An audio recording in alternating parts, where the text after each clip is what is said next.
Assalamualaikum warahmatullahi wabarakatuh.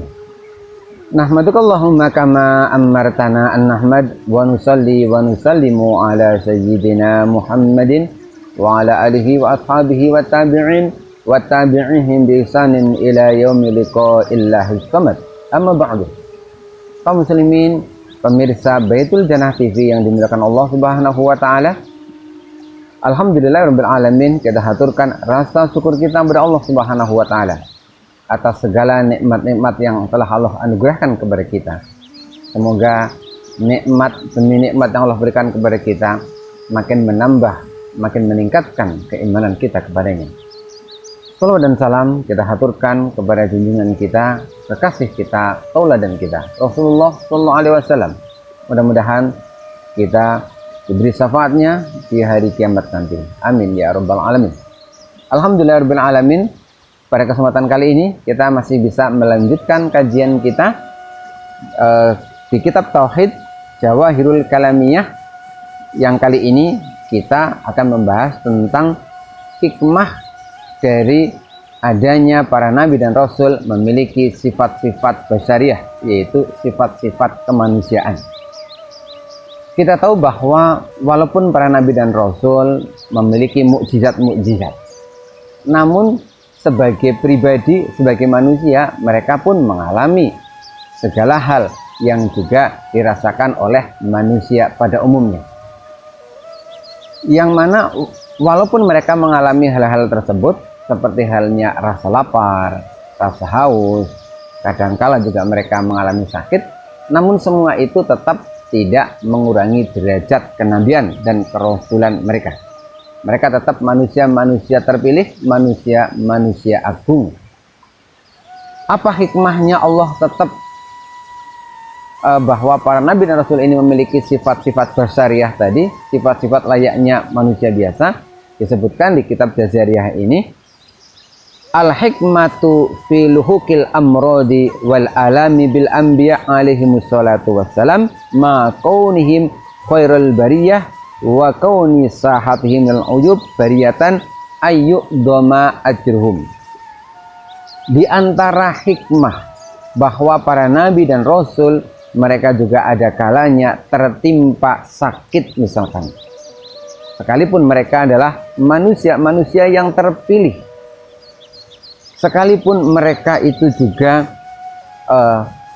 terbebas dari celah-celah atau terbebas dari perbuatan-perbuatan maksiat. Kenapa mereka masih bisa mengalami sakit sebagaimana manusia pada umumnya? Ayyudoma ajruhum. Tujuannya adalah untuk meningkatkan pahala mereka. Wa yadharu fi ta'atillahi ta'ala sabatuhum wa sabruhum. Dan selain itu adalah agar tampak pada diri mereka keteguhan dan kesabaran mereka dalam ketaatan kepada Allah, di mana keteguhan dan kesabaran ini bisa ditiru oleh umat-umatnya. Wali ajli antatana sabihimun nas idza jalla bihimul bala wal ba'su. Agar yang berikutnya, agar dengan peristiwa-peristiwa nabi dan rasul ada kalanya mereka juga mengalami penderitaan, mereka juga mengalami kesusahan, agar ini semua bisa menjadi pelajaran bagi manusia. Wa ya'lamuna anna dunya daru bala'in wa imtihanin. Selain itu, para nabi dan rasul juga menyadari, juga mengetahui bahwa memang dunia ini adalah darul bala'in wa imtihanin. Dunia adalah tempat mendapatkan cobaan dan ujian. La daru ikramin wa ihsanin. Dunia itu bukan satu tempat untuk mendapatkan kemuliaan dan kebaikan yang abadi. Kemudian tujuan yang selanjutnya adalah wali alla ya'taqidul uluhiyatu ahadun fihim idza ra'al mu'jizatil bahirati tadharu ala aidihim. Tujuannya adalah agar bagi umat-umatnya ketika mereka menyaksikan mukjizat-mukjizat yang dimiliki oleh para nabi dan rasul, agar mereka itu tidak menuhankan para nabi dan rasul, Karena mereka juga menyaksikan walaupun para nabi dan rasul itu memiliki mukjizat, tapi juga mereka mengalami sebagaimana yang dialami oleh manusia pada umumnya, seperti lapar, sakit, dan lain sebagainya. Wa ya'lamu anna dzalika bi iradatillahi ta'ala wa khalqihi laisa ghairu.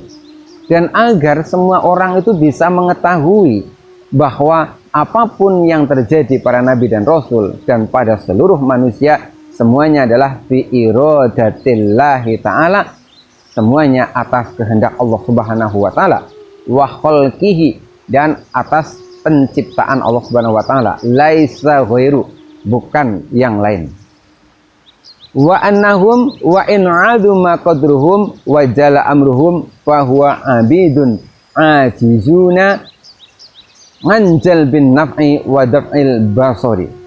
Alasan yang sesungguhnya bahwa alasan yang berikutnya bahwa para nabi dan rasul juga menyadari walaupun derajat mereka dimuliakan oleh Allah Subhanahu wa taala, wa jala amruhum, mereka juga di derajat yang agung dan mulia, namun mereka menyadari fahum abidun, bahwa mereka tetaplah hamba Allah, ajizuna, yang juga punya apes, istilah orang Jawa, yang punya kelemahan, yang sebenarnya tidak bisa berbuat apa-apa.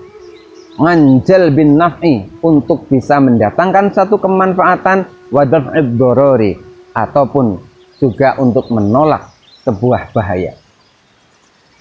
Kesimpulannya dari penjelasan di kitab Jazariyah ini bisa kita pahami bahwa para nabi dan rasul, sekalipun mereka memiliki mukjizat-mukjizat yang istimewa, sekalipun mereka diagungkan oleh Allah Subhanahu wa taala, namun Allah tetap menampakkan sisi-sisi kemanusiaan mereka.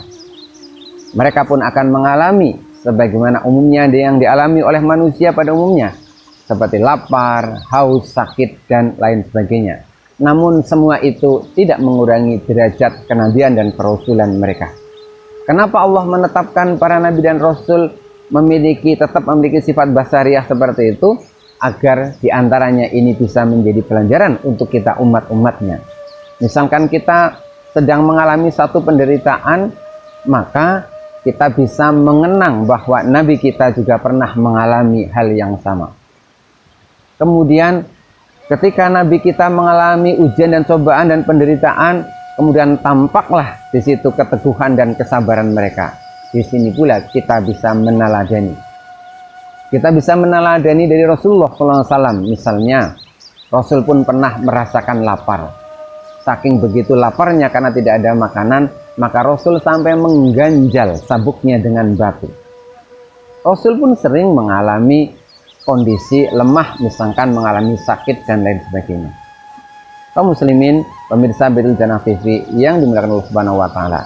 Demikianlah ngaji kita, kajian kita tentang sifat-sifat basyariah atau sifat-sifat kemanusiaan yang juga dimiliki oleh para nabi dan rasul.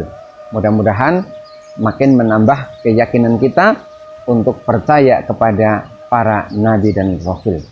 Insya Allah kita akan lanjutkan pada pembahasan-pembahasan yang berikutnya di lain waktu. Billahi taufiq wal hidayah, war ridho wal inayah. Wassalamualaikum warahmatullahi wabarakatuh.